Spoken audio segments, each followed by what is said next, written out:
Welcome back to my new blog. Radhe Radhe guys, जय माता दी। कैसे आप सभी गाइस? तो करते हैं आज के ब्लॉग की शुरुआत। तो दोपहर के बज रहे हैं तो मैं अपना ब्लॉग शुरू कर रही हूँ गाइस। आज बारिश हो रही है दिल्ली में, जैसे बूंदाबांदी ही हो रही है पर कंटिन्यू बना हुआ है।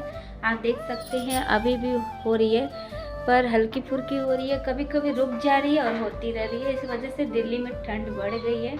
ठंड का तो महीना ठंड होगी ही, बट थोड़ी सी और हो गई है। और अभी मेरा बाबू स्कूल से आने वाला है तो मेरे देवर जी गए हुए ले आने।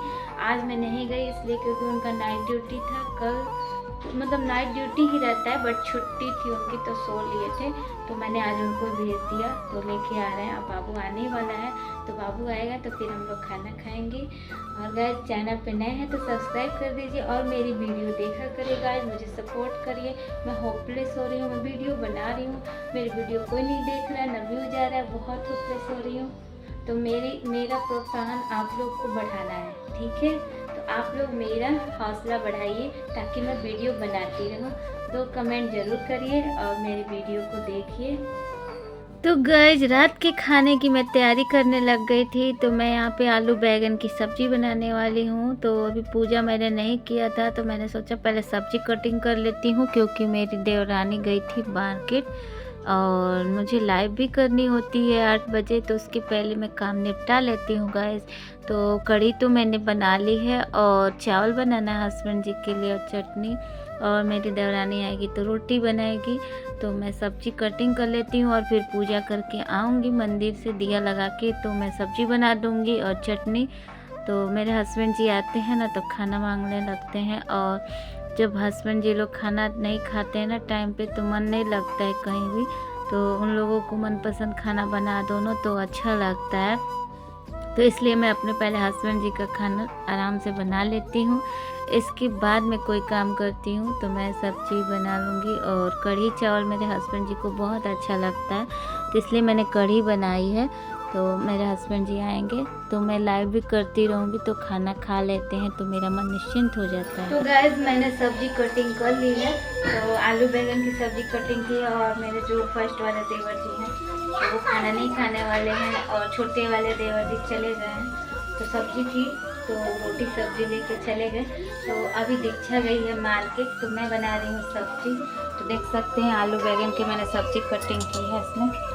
और कढ़ी मैंने बना ली थी क्योंकि मेरे हस्बैंड जी को आज कढ़ी खानी है, और कढ़ी चावल बना रही हूँ उनके लिए, और बनाऊंगी धनिया टमाटर की चटनी और चावल बनाऊंगी और सब्जी बनाऊंगी। तो उससे पहले मैं पूजा करने जाऊंगी क्योंकि मंदिर में पूजा मैंने नहीं की थी गाइस। तो पूजा करके आऊँगी तो सब्जी बनाऊंगी, चटनी और चावल बनाऊंगी, और दीक्षा आएगी तो रोटी बनाऊंगी। रोटी ज़्यादा नहीं बनानी है, 2-4 रोटी बनानी है। तो चलिए मंदिर में जाते पूजा करते हैं गाइस। और आप देख सकते हैं मेरा बाबू यहाँ पे पढ़ाई कर रहा है फिर से। Fever are the common disease. That's why you need to. Don't worry, it is a common disease. That's why.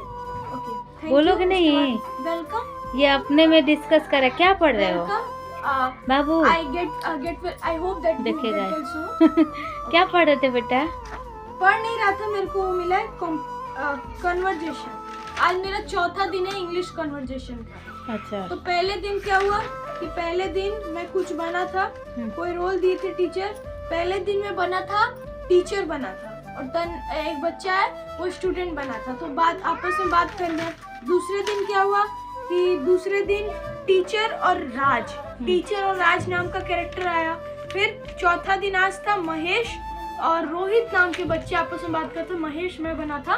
तो उसमें क्या होता, आपस में कन्वर्सेशन करनी थी, इंग्लिश में बातें करनी थी।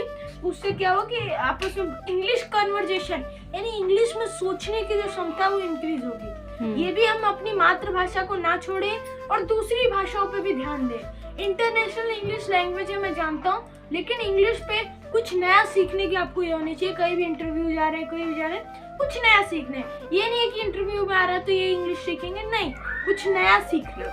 चलिए इंग्लिश सीखने के ना आप इंग्लिश की हैबिट बढ़ाएं। अगर आपको इंग्लिश आती है तो हिंदी की हैबिट बढ़ाएं, हिंदी आती है तो संस्कृत सीखिए, संस्कृत आती है मलयालम सीखे, मलयालम आती है तेलुगु सीखे, तेलुगु आती है गुजराती सीखे। इतना भाषा कैसे अब कोई इतनी सीख भाषा सकता है? किसी को नहीं आती है, इंग्लिश जरूरी। किसी को कुछ नहीं आती है, हिंदी जरूरी है। मैं कहता हूँ इंग्लिश नहीं, हिंदी जरूरी है।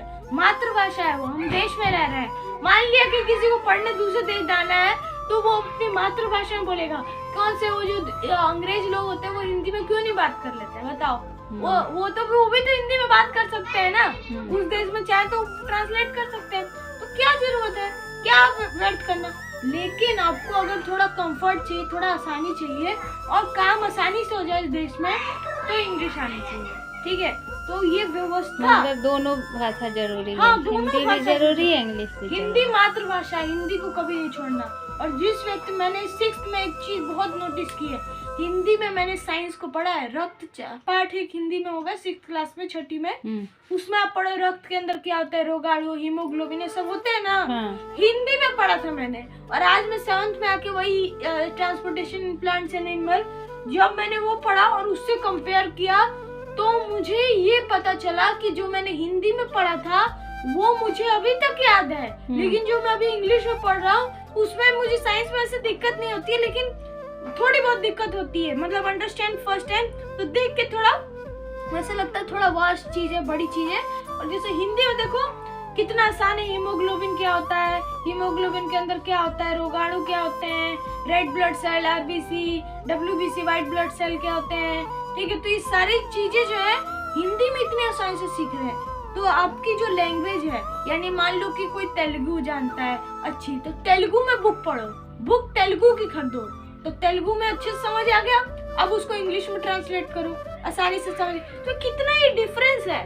तो यही तो, अपनी भाषा कितनी आसानी से आ रही है और दूसरे की भाषा में कितना जोर लगाना पड़ रहा है। इसीलिए अगर आप देखोगे कि दूसरे देशों में, ऑस्ट्रेलिया में चले जाओ, दूसरे देशों में, ऑस्ट्रेलिया छोड़ो, अमेरिका में चले गए, अमेरिका में इंग्लिश चलती है, अमेरिकन इंग्लिश, तो वहाँ पे इंग्लिश बोल रहे हैं तो स्टार्टिंग से इंग्लिश बोलते हैं। अमेरिकन बच्चे जो है शुरू से जो है उनके माता पिता इंग्लिश में ही बात करते हैं, तो उनको क्या हैबिट, एक इन्वायरमेंट बन जाता है कि वो भी इंग्लिश में बात करें, तो इस वजह से उनको भी हैबिट हो जाती है।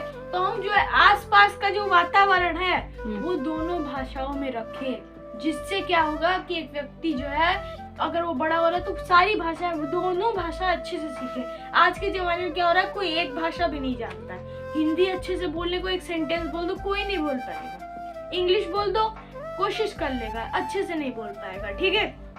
तो क्या करना है हमें कि दोनों भाषाओं को एक समानता रखना है और दोनों भाषाओं को सीखना है। पहले एक पे फोकस करो, ये नहीं कि मान लिया आपके पास आपकी 36, 32, 33 भाषा आपको आती है, लेकिन उसमें से सारी आपको आधी आधी आती है। ये अच्छी बात नहीं है, लेकिन अच्छी बात ये है कि 32 में से एक भाषा आपको अच्छी से आती है, वो अच्छी बात है। तो एक भाषा सीखिए, लेकिन बहुत अच्छे से उसको डिटेल में जाइए। तो देखिए गाइस, हमारे बेटे ने क्या कहा, इसका कहने का मतलब ये है कि हिंदी भी जाननी जरूरी है और इंग्लिश भी जाननी जरूरी है। और आप जहाँ भी रहते हैं और आपकी जो भाषा है वो जानिए, साथ में अच्छी तरह से उसको जानकारी लीजिए। और साथ में हिंदी की जानकारी भी होनी चाहिए और इंग्लिश की भी होनी चाहिए। ये तो जो इसी के हम साथ सोचते हैं, ये कुछ सारी बोल जो रहे पुरातन चीजें है ना, ये पुरातन नहीं है, ये एग्जैक्ट वही चीजें जो हिंदी और संस्कृत में लिखी हुई है, ये पुरातन नहीं है, सनातन है। सनातन का अर्थ ही है जो पीढ़ी दर पीढ़ी चल रहा है, लगातार चल रहा है, भाषाएं लगातार चलती जा रही है। राष्ट्रीय और अंतरराष्ट्रीय में फर्क नहीं समझना, दोनों भाषा को समांतर महत्व देना। हे गाइस, तो फाइनली मैं सब्जी बनाने लग गई थी और इसके बाद मैं लाइव करूँगी। तो आई होप कि आज का ब्लॉग आपको अच्छा लगा होगा तो सब्सक्राइब करिएगा, लाइक करिएगा और बेल आइकन ऑन कर दीजिएगा। Bye bye guys.